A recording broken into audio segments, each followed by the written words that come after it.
Muchas gracias a todos. Agradecido de la invitación que me hizo CAPEX a este primer almuerzo en un redimensionamiento de estas actividades que se han propuesto. En su persona de Miguel Lama, presidente de la Corporación Zona Franca. Quiero agradecer a todos esta masiva presencia que me sorprende, pero permítanme especialmente agradecer la presencia de la señora vicepresidenta, una gran amiga absolutamente santiaguera y cibaeña. Se tuvo que poner una inyección para venir y la inyección funcionó. Tuvo que cancelar su primera actividad. Le agradezco mucho. También agradezco al presidente Fernández que haya adelantado su regreso de Estados Unidos. Muchas gracias, señor presidente. Y también agradezco mucho la presencia del gobernador, don Héctor Valdés Albizu, que no acostumbra a salir a nada. Y que también vino anoche de Nueva York para participar en este evento. Con ellos, a todos los funcionarios, a todos los amigos, a las personas que han venido desde Santo Domingo. Comenzamos con un videíto para que vean la carga aguilucha que les toca hoy. De modo que muy amables a todos. Santiago, no se puede hablar de Santiago si no hablamos del Cibao. Y no se puede hablar de la República Dominicana si no hablamos del Cibao. Y muy curiosamente, sus números siempre han variado a la tercera parte. O sea, Santiago es la tercera parte del Cibao, 14 provincias. Y el Cibao es la tercera parte de la economía del país. Sube, baja, pero se mantienen esas proporciones. Ahí le tengo un gráfico de una división que hizo el Ministerio de Planificación, que dividió el país en 4 partes. La región del Cibao son 14 provincias que tienen el 33% de la economía y crecen en promedio en los últimos 10 años a un 6.7%. La región metropolitana, que es el Distrito Nacional, provincia de Santo Domingo, San Cristóbal, la capital, es el 40% de la economía y crece a un 4.5, 4 puntos y pico. Fíjense ustedes el poco peso impresionante que tienen el sur y el este. El 12%, el 13% del país, de la economía del país. El país está concentrado en el área metropolitana y en el área del Cibao. Ya esos son números extraordinarios para la región del Cibao, pero veamos más números. Este segundo gráfico es el gráfico de la pobreza. Fíjense que en el Cibao es que hay menos pobreza. O sea que hay menos desigualdades, por razones que vamos a ver. Y si quieren más datos, el PIB del Cibao, 41.000 millones, que es más que el PIB de países como Honduras y El Salvador. Somos más que un país, la región. El per cápita son 12.000 millones, mayor que el de Colombia. $12.000 por habitante, mayor que Colombia. 1.000 millones de inversión extranjera directa, más que Ecuador. Remesas, 4.000 millones, 40% del total. Somos el 33%, nos llegan el 40% de las remesas. Por eso tenemos en el aeropuerto Cibao 20 vuelos diarios a Estados Unidos. Tenemos mucha gente allá. 1 de cada 3 empleos. El crédito 1 de cada 5. Quiere decir que nos están prestando poco. O que lo mío me lo ponen por la capital. Puede ser también. 40% del PIB de la construcción 70% de la producción agrícola y más de la mitad de todos los parques de zona franca del país. Yo no quiero entrar mucho en números económicos porque eso yo no soy economista, yo soy ingeniero. Pero lo que quiere decir eso es que Santiago es Santiago no, el Cibao. Se nos tiene que salir de la ¿verdad, Mocano?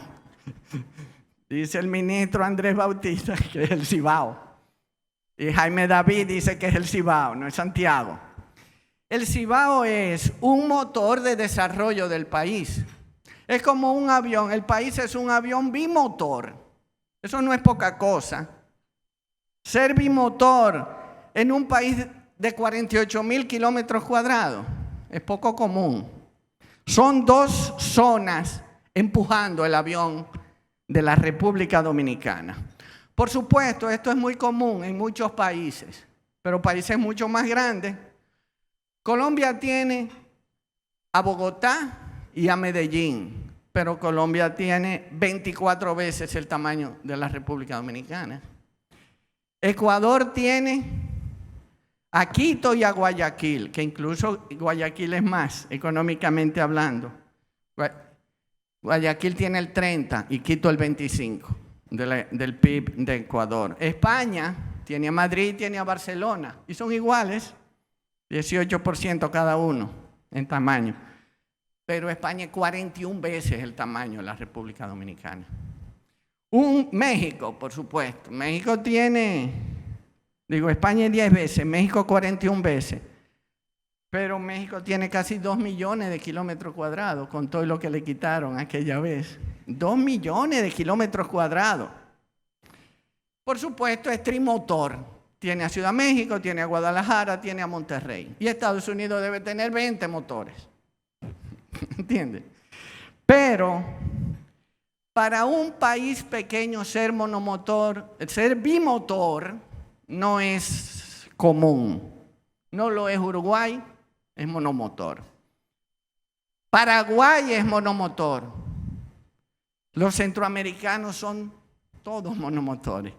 Panamá, Costa Rica, El Salvador, Honduras, son países monomotores. Puerto Rico es un caso muy interesante. Puerto Rico era bimotor con Ponce, pero se le apagó un motor, se apagó Ponce. En una cosa que hay que estudiarla, se acabó la caña de azúcar, cerraron la fábrica de Altos Hornos, no era de varilla, no, era de Altos Hornos.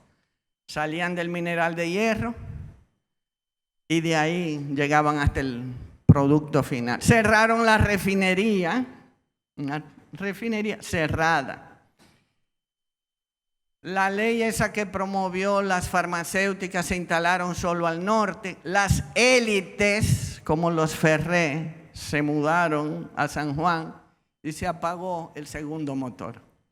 Se apagó Ponce y después que eso se apaga, no hay forma de prenderlo. ¿Qué ha pasado que el motor del Cibao no se ha apagado? Tenemos entonces que irnos a la historia, muy interesante. Y eso se debe a 3 cosas. Quiero usar el método griego de la tríada, no hablar más de 3 cosas juntas, para no perdernos. La ubicación de Santiago,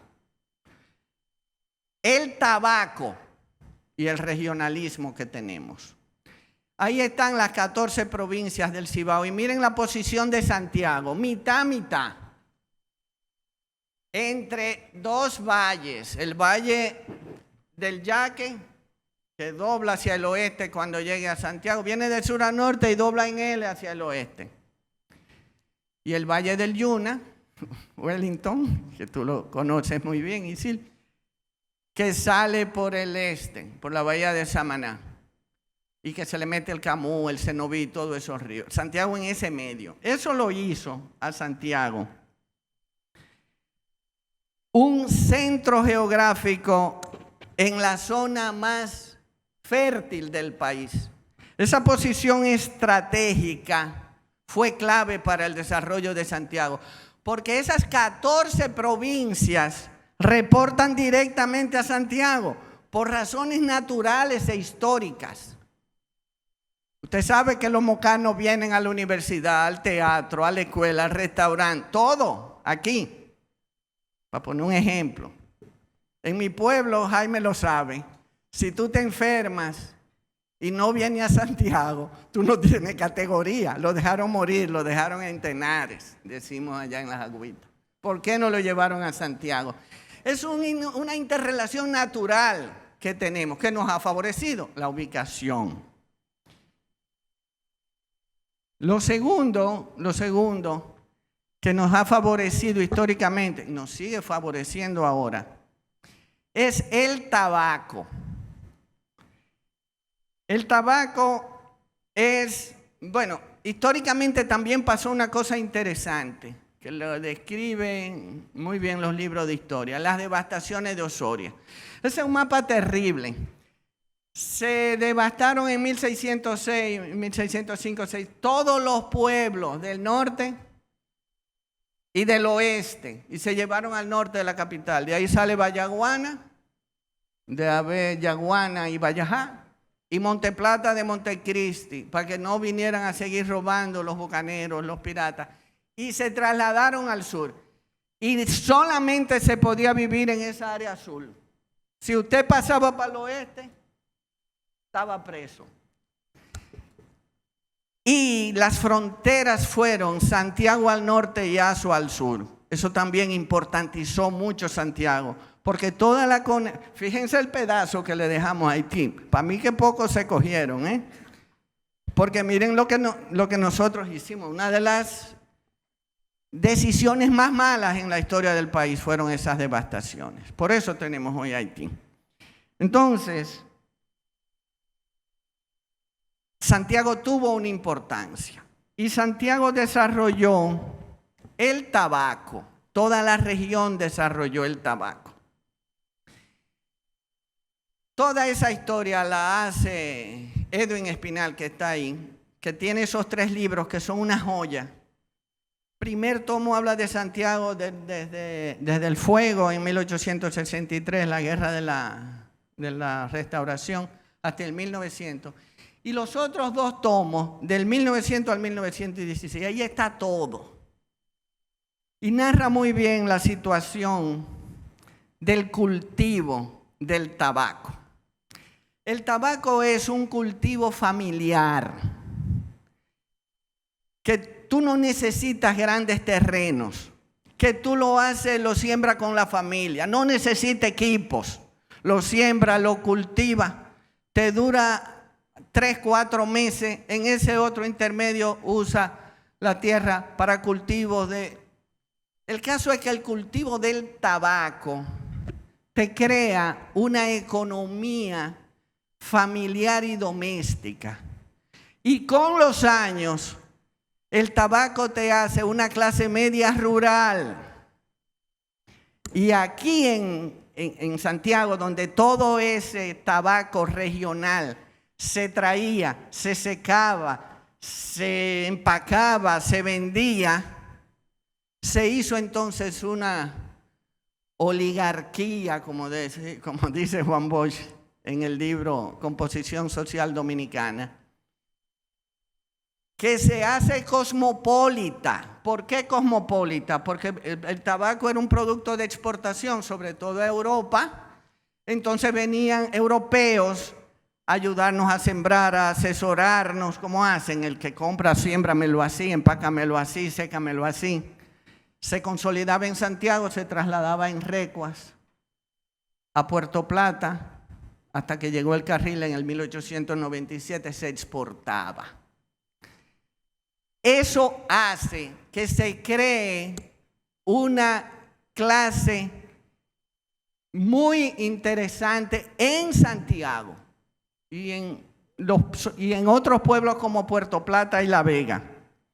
En ese libro, El Pueblo Dominicano, hay una cita excelente de Pedro Francisco Bonó, que dice: el tabaco es Bueno, si quieren lo leo entero. El tabaco es democrático porque para cultivarlo no hace falta una gran extensión de terreno, ni maquinaria, ni personal.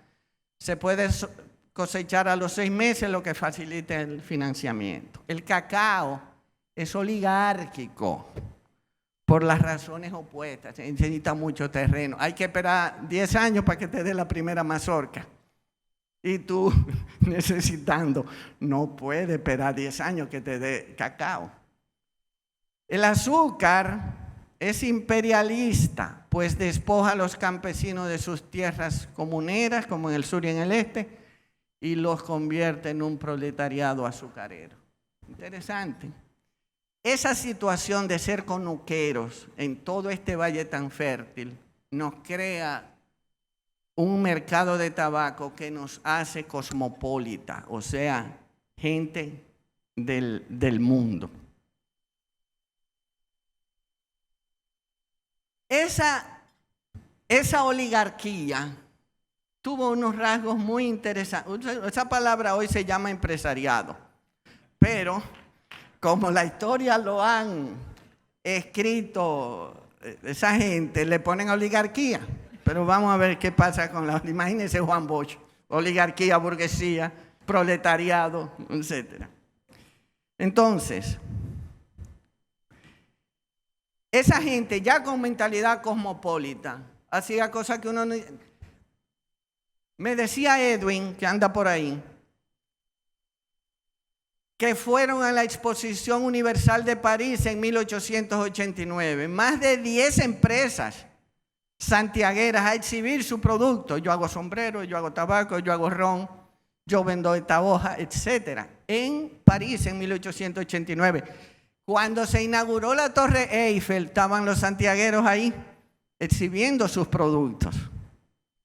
Entonces esa gente que vio el mundo mandó a su gente a estudiar fuera. Esa fue una clase empresarial que estudió fuera y mandó a sus hijos a estudiar afuera. A mí me llegó esos libros a mi biblioteca por un accidente. Y fíjense, de este lado, Escocia en 1890, Grizzles. Y mire aquel de Manuel Tavares en Ítaca, Nueva York en 1915. Puse todos esos libros. Había una clase que vio para afuera que estudió. Pero también tenía, característica 1, vio para afuera. Característica 2, estudió. Característica 3, tenía una enorme participación en la comunidad. Augusto Espaillá lo narra muy bien en el libro de Edwin. 1895, era presidente del ayuntamiento. Presidía un comité para recaudar fondos para hacer la iglesia mayor, que hoy se llama la catedral.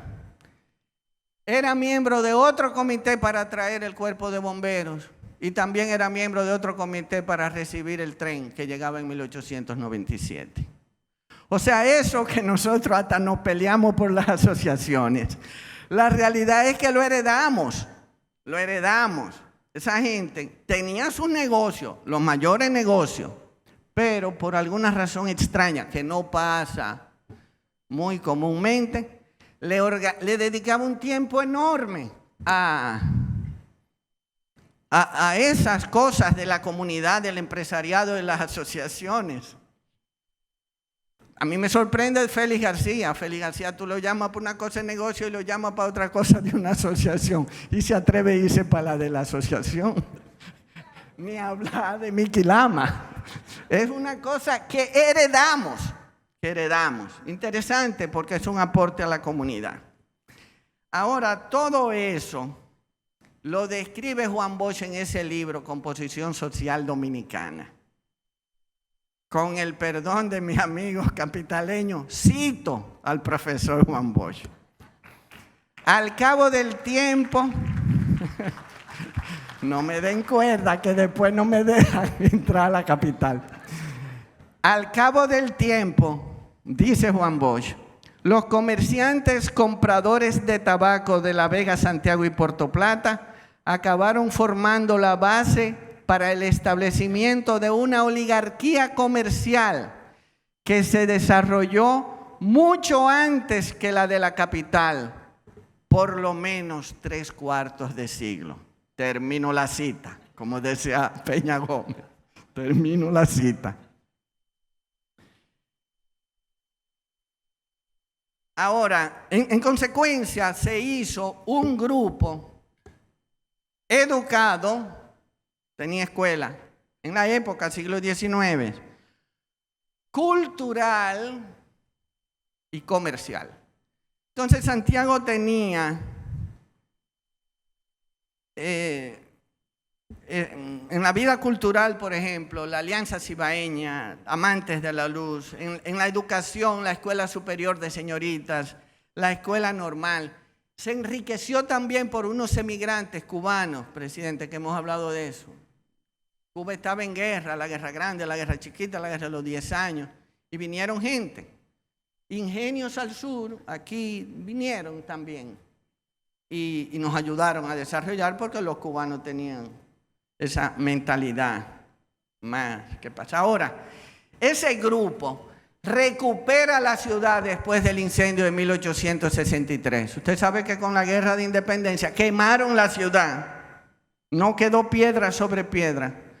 Todavía los historiadores no se ponen de acuerdo si la quemamos los dominicanos o la quemaron los españoles.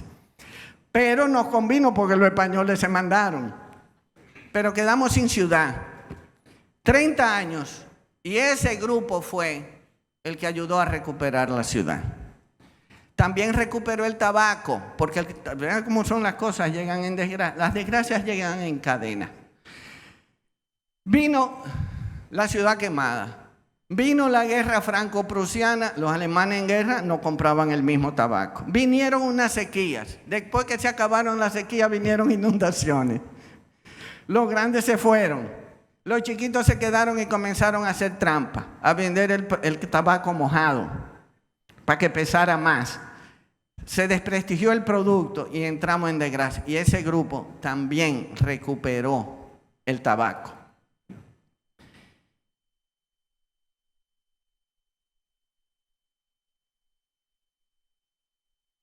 Y después viene la dictadura.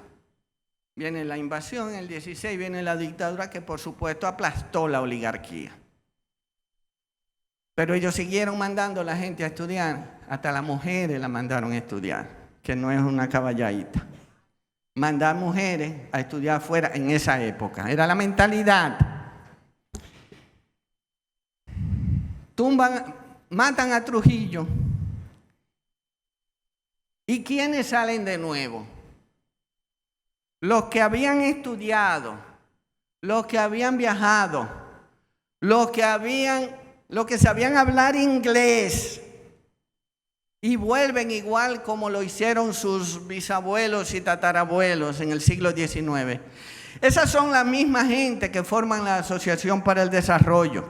Vieron los aires de libertad, tenían la mentalidad y aprovecharon un plan del presidente Riga que se llamó Alianza para el Progreso, que sumado a las individualidades que tenían, porque eran toletes de hombres, hicieron un plan de desarrollo. Esa gente, el único que yo no estoy seguro, porque no pude averiguar, que no hablaba inglés o no había estudiado fuera, fue el presidente Jorge Blanco y llegó a presidente. ¿Entiendes? Esa era ciertamente una élite mental que ayudado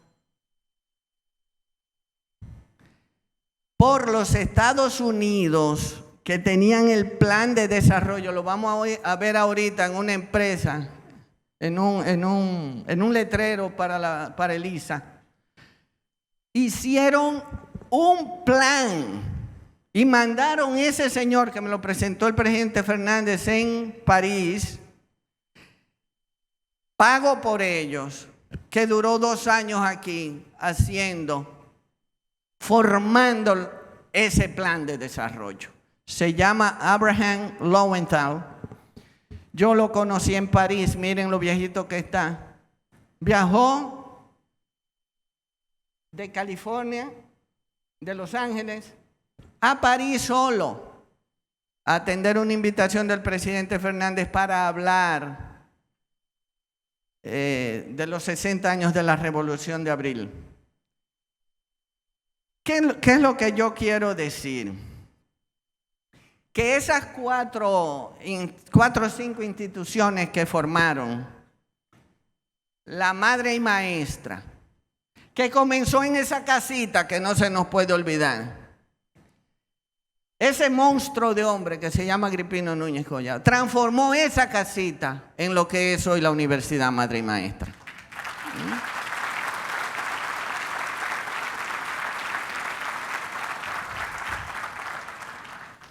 Pero también formó el ISA, la Asociación Cibao, el Banco Popular. Esas cuatro fueron en 2 años, entre el 62 y el 64.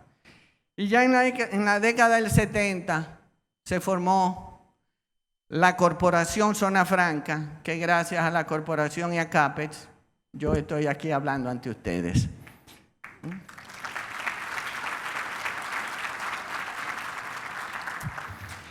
Lo que quiero decir que no fue una coincidencia, fue un plan. Y ese plan lo hizo gente con cabeza. Y tenía cabeza porque había estudiado y había viajado. Y don Alejandro vio un banco afuera y entonces dijo, se llama historia novelada, dijo yo voy a hacer otra aquí. Cuando hubo la libertad y las condiciones lo hizo. Dice la leyenda que fue que no le prestaron para un aserradero y como era tan volcánico, voy a hacer un banco. El caso que ha hecho la institución financiera más grande privada del país. Ese esfuerzo. Entonces, a mí, primero un plan. Y segundo, me impresionó algo que me consiguió Fran Moya, de un discurso improvisado que salió 2 días después en el Caribe, de Juan Bosch el día que vino a dar el primer Picasso. 16 de agosto del año 1963, celebrando los 100 años de la Restauración. 3 cosas, una que no tiene que ver, pero me llamó la atención. Dice, es realmente sorprendente que nosotros nos encontremos aquí iniciando una escuela agrícola en un país que tiene 500 años siendo agrícola. Y ahora estamos haciendo la primera escuela agrícola. Interesante, la curiosidad.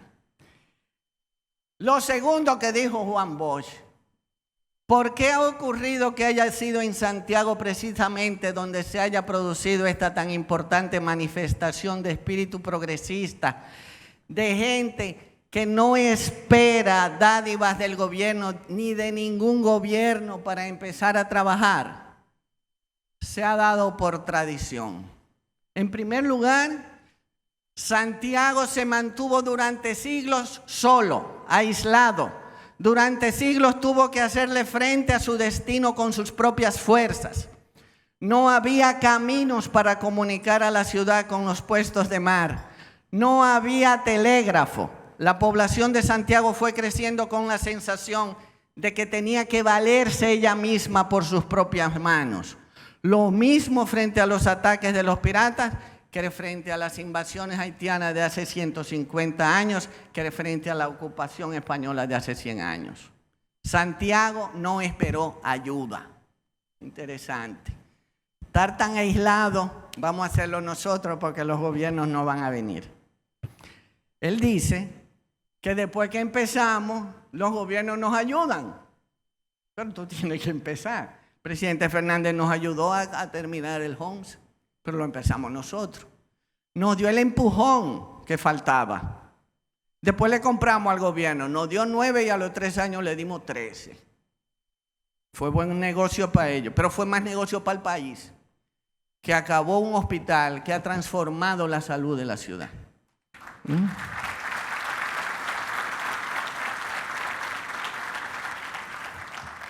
Y Juan Bosch dijo esto. Santiago tuvo también, tercera cosa que dijo, una gran conciencia, o tal vez sea más apropiadamente decir un instinto democrático. Aquí no se le cerraba el camino a los hijos de Machepa. Si tenían condiciones, llegaban a donde tenían que llegar. Cuando Luperón se hizo presente en el sitio de Santiago hace ahora 100 años, era soldado. Cuando el sitio terminó pocos días después, era general. Los santiagueros le reconocieron la categoría de héroe que trajo al mundo y le mantuvieron esa característica siempre. ¿Entienden?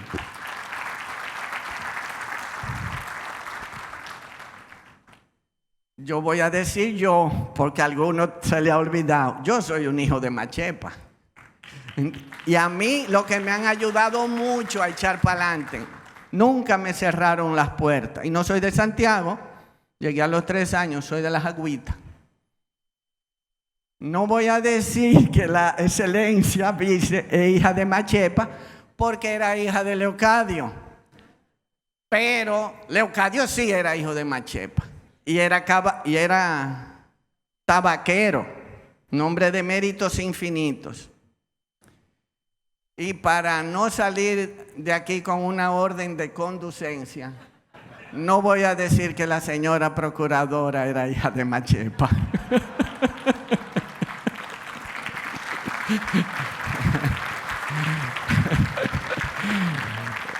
Una mujer de muchísimo mérito, con una valentía infinita que nos orgullece a todos, pero más a nosotros los santiagueros, que lo vimos estudiar, que la vimos hacerse fiscal.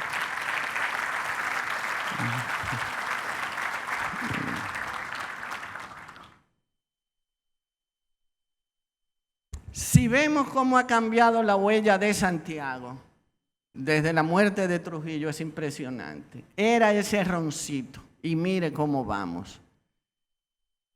Nos juntaremos en algunas décadas con Moca, con La Vega, con Mao. El crecimiento, para los valores del Producto Interno Bruto, sin valor presente, 600 millones de dólares cuando mataron a Trujillo. 18,000 millones de dólares cuando el presidente Fernández llegó en el 96. 125,000 millones de dólares en el año pasado. Quiere decir que el país se ha multiplicado enormemente y que todo el que ha apostado al país, le ha ido bien. Ahora, en el caso de Santiago y el Cibao, ¿qué ha hecho ese crecimiento tan extraordinario? Yo creo que la educación, las universidades que tenemos, que no solamente nos permitieron a todos estudiar, en mi caso estudié con crédito y todos mis hermanos también, sino que también nos trajeron mucha gente a la ciudad. La gente no se fue de la ciudad a estudiar, porque ya había una universidad que estudiamos aquí. Y yo cuando era estudiante, esto estaba lleno de puertorriqueños estudiando medicina. Y mis mejores amigos, ahí anda Rainer, vinieron a estudiar de La Romana y de Higüey. Celso Marrancini vino a estudiar aquí a Santiago. Eso ayudó enormemente a ese crecimiento. También ayudó las zonas francas. Las zonas francas transformaron el perfil de la ciudad. La zona franca, la que dirige Miki. Eso nos ayudó la migración, para que se lo sepan. ¿Cuánto es que llegan, gobernador? 12,000 millones. Este año van a llegar 12,000 millones de remesas. Eso fue la gente que se fue. Había una política, que me lo explicó muy bien Fran Moya, de darle visa, porque ellos necesitaban, y porque también eso ayudaba a la paz social de aquí. De la sierra se fueron todos. Pusieron los americanos hasta un consulado en Santiago para dar visa. Y se fue el Cibao se fue para Nueva York. Y nos ayudaron muchísimo. Yo no recuerdo haberme estrenado ni un pantalón ni una camisa hasta que no me hice ingeniero. Me lo mandaba mi tía Cristina de lo que le sobraba a Rey, mi primo. Entonces, así, el aporte de la inmigración para ese crecimiento ha sido enorme. La nueva generación, hemos hecho cosas también. Nosotros hicimos el aeropuerto a sangre y fuego. Miren que los años pasan, pesan y pisan. Pero hicimos el aeropuerto. Muchas gracias. Ahí tuvo una enorme participación Chichío, que está por allá, don Chichen. Ricky anda por ahí, que en paz descanse. Finalmente don Félix, que ha liderado por muchos años el aeropuerto. Y estamos ampliándolo para los próximos 20 o 30 años. Hicimos el Homs. Esa fue en el 2008 cuando lo inauguramos, con la presencia del presidente Fernández. Ahí anda el doctor y su equipo, el doctor Sánchez Español. El Homs transformó la salud de Santiago, porque ya había un grupo muy bueno, liderado entre otra gente por el senador actual, que había hecho la unión médica y creían que nos íbamos a matar.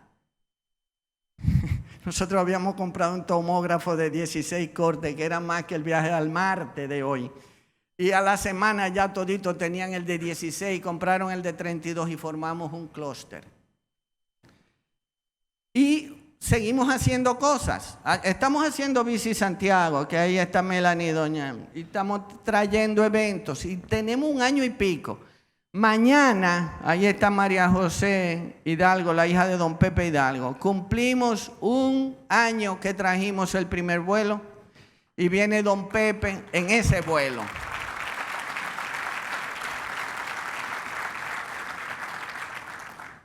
Y con el permiso del alcalde, debo decir que el Ayuntamiento de Santiago el viernes a las 10 declarará a don Pepe Hidalgo, que es dominicano ya, hijo adoptivo de la provincia de Santiago.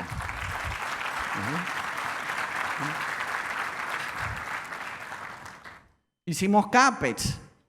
Han pasado más de 40. CAPEX se dedica a formar la gente para la zona franca y a cumplir con la labor social de la zona franca con las comunidades vecinas, que son más de 300,000 personas.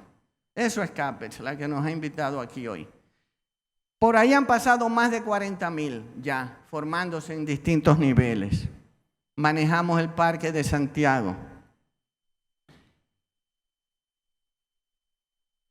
Y también hicimos el campo de fútbol, todo lo campo, equipo. Y eso nada más se pide cuarto, para que se lo sepan. Eso es un aporte social. Pero lo hicimos, lo que parece increíble, y trajimos mundial y hemos hecho muchas, y vamos a seguir trayendo cosas. Y últimamente también asumimos el equipo de basquetbol con Mícalo, hicimos una alianza, y ahí estamos con el equipo de basquetbol. Pues no, eso no es un deseo, eso es un plan de apoyo social. Es mucha la gente que se saca de la vagabundería, de la droga, a través del deporte. Tal vez el mejor vehículo para poder sacar a la gente.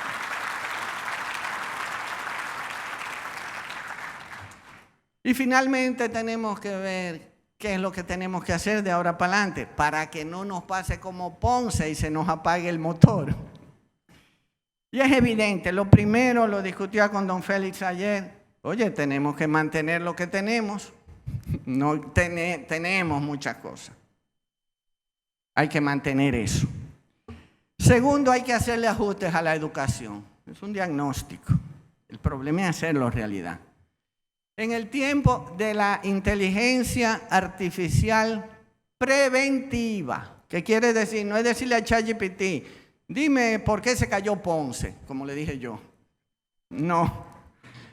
Es decir, dime qué va a pasar en este sector, en este país, con los datos que tú tienes ahora, y te dice qué es lo que va a pasar para adelante. Vamos a ver, esos son inteligencia artificial predictiva, ingeniería genética, agricultura, biología sintética. Oye, para lo que estamos dando en la universidad, nos estamos quedando atrás. Si no hacemos un reajuste, ahí hay que hacer un tolete de ingeniería. Necesitamos conectividad.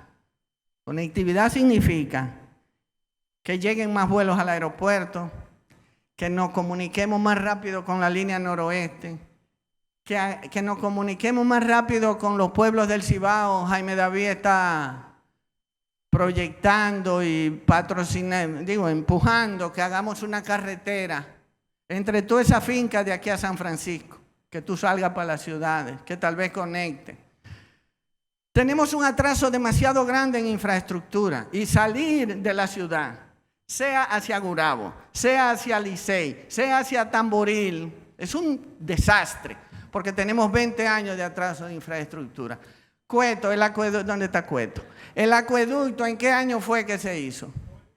94, tenemos 30 años con el acueducto. Con ese crecimiento, con un acueducto de hace 30 años, it's over. La obra que más nos va a comunicar en el Cibao es la autopista del Ámbar. Pichar esa montaña con túneles.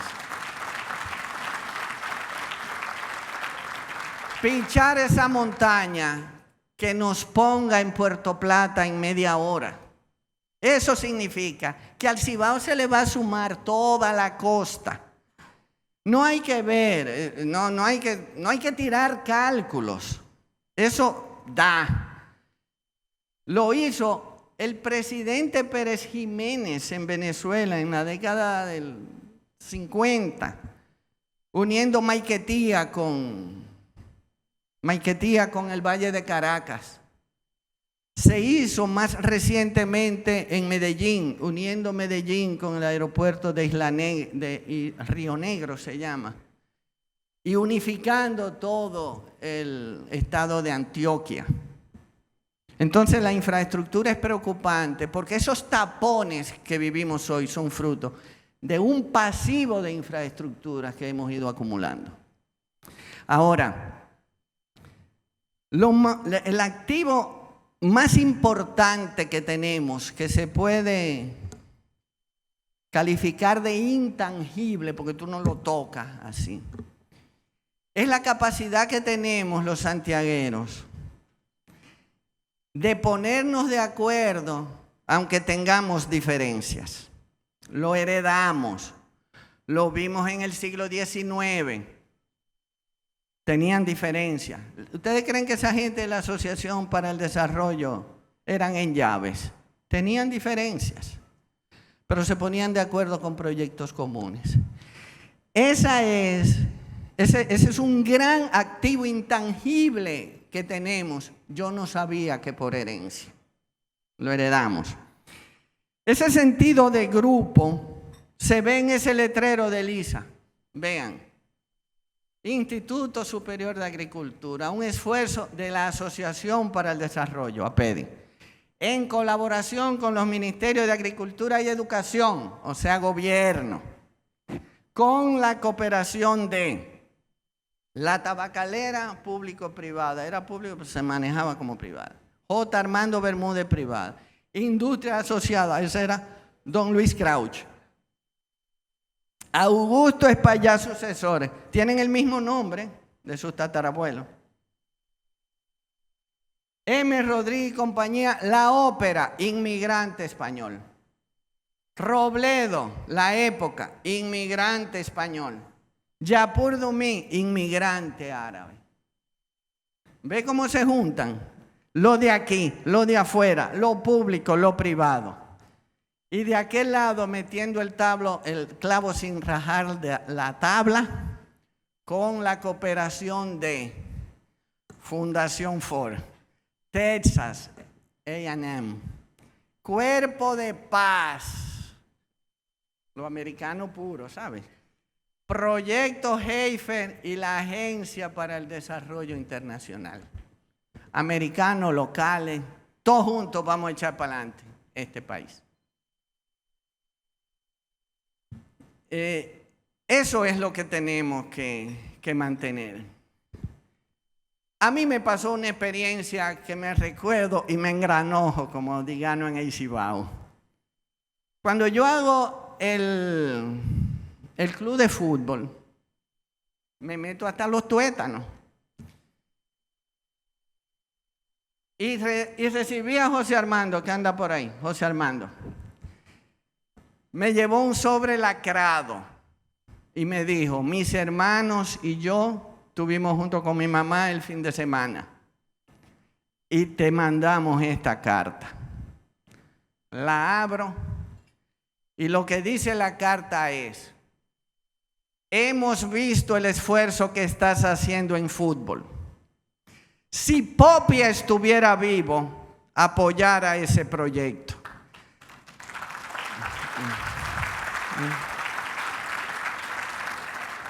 Te ruego que aceptes este $1,000,000 de pesos como una colaboración a tu esfuerzo.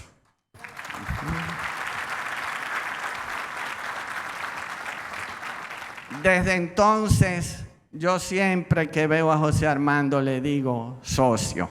Muchas gracias.